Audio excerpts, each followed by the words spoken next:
Hello, my name is John Rice, and this is my book, The Doll with the Sad Face. It's about the adventures of family man private detective Mike Sullivan. I'm going to read a brief passage that describes how Sullivan meets his top assistant, a young woman named Charlie.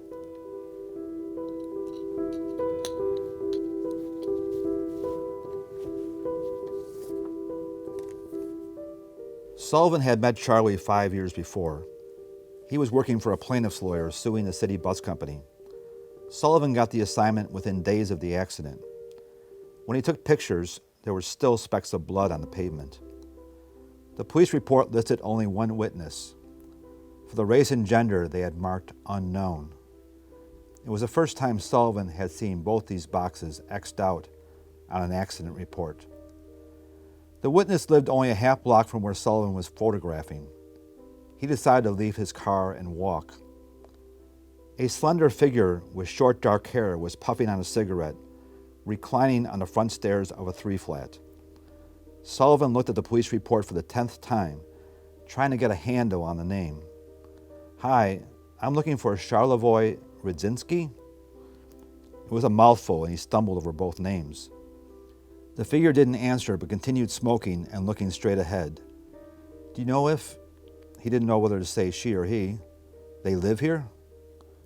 Getting no reply, he continued up the steps. He was reaching for the bell marked Rudzinski for the second-floor apartment when he heard a voice behind him. It was lower register, but unmistakably feminine. "Don't. My dad's still sleeping." Sullivan stepped down and sat beside her on the steps.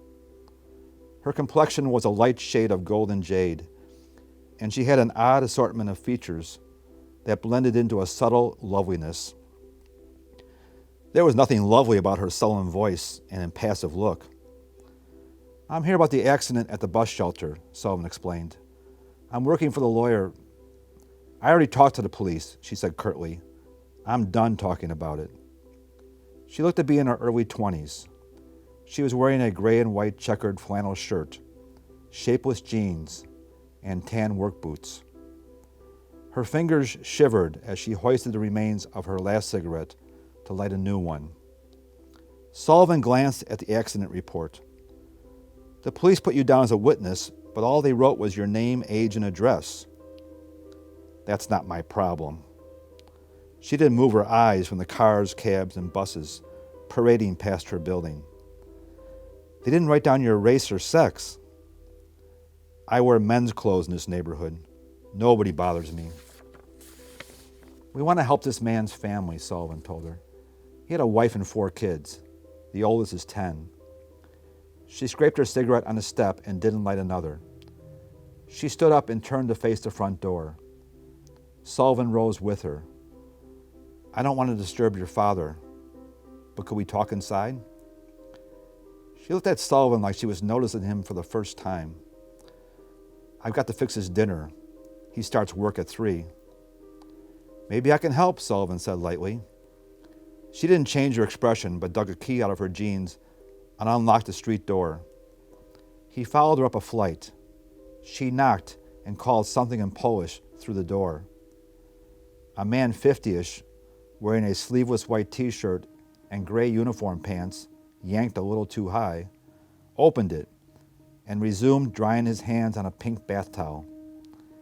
He had a semicircle of sparse hair clinging to his scalp, a less than inviting stare, and a large frame, the powerful shoulders and arms starting to sag. He glanced dismissively toward Sullivan as his daughter explained his presence. The man shrugged and returned to the bathroom. Sullivan followed her into the kitchen. When she offered, Sullivan said water would be fine. She filled a jam jar with lukewarm water from the faucet and handed it to him. Then she got about her business, taking a cooked sausage and a baggie of sauerkraut from the refrigerator and placing them into a plastic container. Sullivan surveyed the cluttered kitchen. She really did need help. Sullivan asked her about how the accident happened, but she refused to talk about it. All she would say was that the man looked like a bundle of clothes under the bus. Instead of pestering her further, Sullivan helped her clean the kitchen. She picked up some cups from the counter and placed them in the sink. Sullivan grabbed a plate with fragments of fried egg and walked it to the counter. "How did you get into this job, Mr. Sullivan?" She was washing, he was drying. "It's a family business." She handed him a fistful of dripping silverware. "I mean, how do you become a private detective?" "Oh," he said offhandedly, "either become a police officer, reciting the official code, and attain the rank of sergeant, or you work under someone else's license for 3 years. Either way, you have to pass the private detective exam." "Is it hard?" "No, it's impossible. All the questions, none have anything to do with the job. You have to memorize. I spent $500 on a seminar so I could pass it on my second try." The dishes were stacked in the strainer, and she swung the spout to rinse out the sink. "Give me a question." "Okay. What's the most important trait of a detective? Ability to reason, powers of observation, or persistence?" Charlie had a far-off look as she took a seat at the table. "Ability to reason," she repeated. "Well," Sullivan said, "you could be reasoning on the wrong set of facts." "Persistence," she blurted out triumphantly. Sullivan said nothing. "Well, I guess it had to be powers of observation." "Didn't you read any Sherlock Holmes when you were a kid?" She looked at him blankly. "Holmes said that most people see, but don't observe," Sullivan said. "How many front steps does this building have?" She hesitated. 5, she offered weakly. "It's 7, but I don't expect you to notice. I am expecting you to notice a man being run over by a bus. Do you want to talk about it now?" Her face froze. "Because if you don't want to talk about it, someone else, another stranger is going to come here. He'll have a subpoena. It's going to say that you have to come downtown on a certain day and time. If you don't go, he's going to come back with an order that says you're in contempt of court. If you try to ignore that, the sheriff—" "Stop," she demanded. "I'm sorry," Sullivan intoned. "This isn't going away. Your name is on the report. I can get between you and the next stranger." "I was on the phone," she said, returning to the trance where he had first met her. "I was looking through the plastic when a man walked up. He was short, looked like a Mexican. He was holding 2 grocery bags, one in each hand. He waited for a bus to pull in." Sullivan reached for his long-neglected briefcase and took out his pad. Her eyes searched as she continued. "It must have been 5 minutes. A bus pulls in. It's a lady driver. She gets out. There's a porta potty there. The man waits until she gets back. She opens the front door and I watch him. He climbs the stairs and puts something in the fare box. He walks to the back and sits down. Charlie is swallowing hard. Her breath comes fast. She repeatedly smacks a fresh pack of cigarettes on the table, but doesn't open it. The lady driver gets out of her seat. She's about halfway down the aisle, and she starts yelling at the man. I can't hear what she's saying. Charlie rips open the pack, but just stares at it. He gets up. He's yelling something back at her. She goes to the front and grabs the radio. After she says something into it, she walks back. Charlie pushed a cigarette halfway out. The man was sitting down again, but the driver's pointing at the rear door.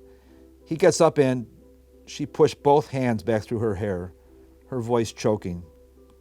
Sullivan kept his head down, waiting for her to continue. She's got her arms straight out toward the door. He heads for it. I can tell he's mad. She goes back to her seat. He pushed open the doors. He came out sideways with one bag first. The other bag, her body shook. Sullivan grabbed the pack, tapped out a cigarette, and handed it toward her. She gazed vacantly, stood up, turned around to hang a dish towel from the oven handle. He stopped writing. I know this is hard. She turned to face him. She was crying like the first time he'd seen his dad cry, the morning Beatrice died. Her face scrunched up like his. She sobbed like a lost child. She shut the door. She started to pull out. He was trying to, his arm with the bag was stuck. I saw him. He was pounding on the bus with his other hand. Charlie went to the sideboard and rested her face on her hands as she shook. I was screaming. I started hitting the plastic. She pounded the counter. She couldn't hear. She just kept driving. He ran along next to the bus a few steps and her shoulders heaved. Sullivan got up and walked to her. She turned into his arms and hugged him tightly. He was just someone to hold on to. He could hear her words over his shoulder. I don't know. All of a sudden. Was he caught by the wheels? Charlie released him and stood straight. Yeah, she said, grabbing the towel to dab her eyes. He couldn't get away. Her voice rose to its loudest. I was screaming, stop, and she kept going.